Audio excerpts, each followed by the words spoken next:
Добрый день, шановное господарство! Вы на канале Астрология, История и рок-н-ролл.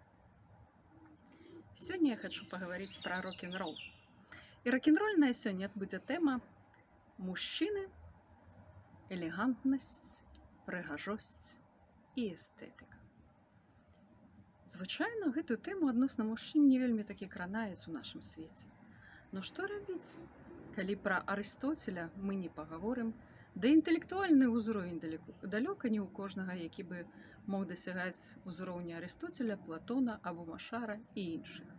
А прыгажосць і эстэтыка – гэта такі заўсёды вельмі важны момант. І дзякуючы таму, што я жыву ў Італіі, я маю магчымасць глядзець на розную прыгажосць. І скульптура і архітэктура – гэта ўсё натхняе. З аднаго боку можна сказаць, а навошта мужчынам быць прыгожым? Можа быць, ім дастаткова быць прыгажэй крыху замалку? Не, як эстэтка магу сказаць абсалютна не. Прыгажосць, знешні выгляд і эстэтыка адыгрывае страшна важную ролю, калі мы ўспрымаем чалавека. І калі мы ўспрымаем незалежна ад пола мужчына ці жанчына. І я тут рэальна атрымліваю агромнейшае задавальненне, калі я назіраю за мужчынамі. І часамі вельмі шкадую, што не маю магчымасці заўсёды сфатаграфаваць. У канцы відэо я паставлю толькі некалькі фотаздымкаў, але майму воку заўсёды прыемна і ёсць на што глянуць. Італія – краіна з вельмі старажытнымі каранямі эстэтыкі. І вы гэта пабачыце адразу. Проста заходзячы ў музей, захапляльныя скульптуры. Вы пабачыце выгляды багоў. Гэтыя ладныя цела, атлетычныя, і гэта сапраўды захапляе.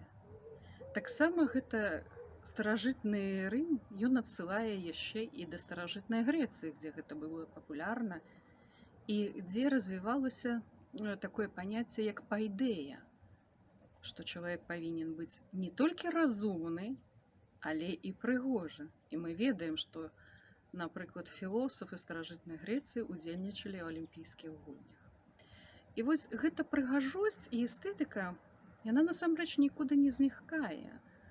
Яна з адной культуры перацякае ў другую, з Грэцыі, пасля ў старажытным Рыме, пасля яна выбухнула фантастычна ў перыяд рэнесансу. А ў сучаснасці Італія стала адной з краін выбітнай заканадаўцай моды. І такія прыгожыя рэчы, такія прыгожыя касцюмы я больш не бачыла нідзе. Это сапраўды элегантнасць вельмі высокага ўзроўню. Аднак вельмі моцны такой момант, што касцюм трэба ўмець насіць. З пачуццём гонару, неганарлівасці, з унутранай самапавагай. І вось такіх мужчын можна сустрэць вельмі і вельмі часта. І меня вельмі радует, што тут агромная разнастайнасць моды. Агромная разнастайнасць у касцюмах, у колерах, у падабраных да іх аксесуараў. І гэта сапраўды выглядае вельмі і вельмі захапляльна. І мужчына, які шмат увагі надае свайму знешняму выгляду, канешне, гэта мужчына асобага статусу, і правіла гэта публічныя людзі. Але ў Італіі чамусьці вельмі часта можна сустрэць і звычайных людзей, якія апрануты і вельмі элегантскі выглядаюць у касцюмах. Прычым, што мне вельмі падабаецца, вельмі шыкоўна выглядаюць не толькі маладыя хлопцы, але і мужчыны, якім ужо і за 50.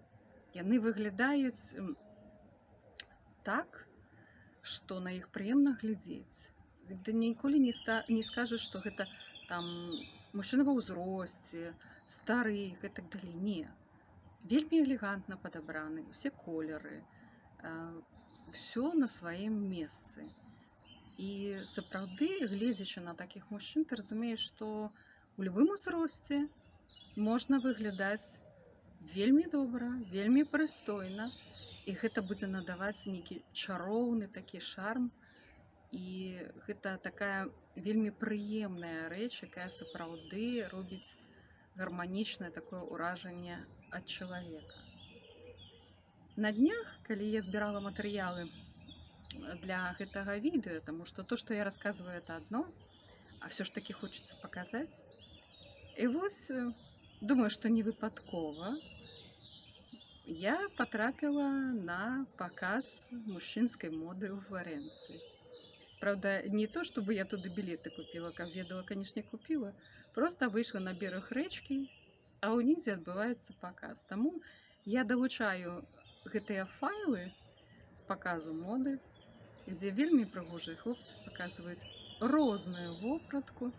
І я спадзяюся, што вы таксама атрымаеце задавальненне, так жа, як і атрымала яго я.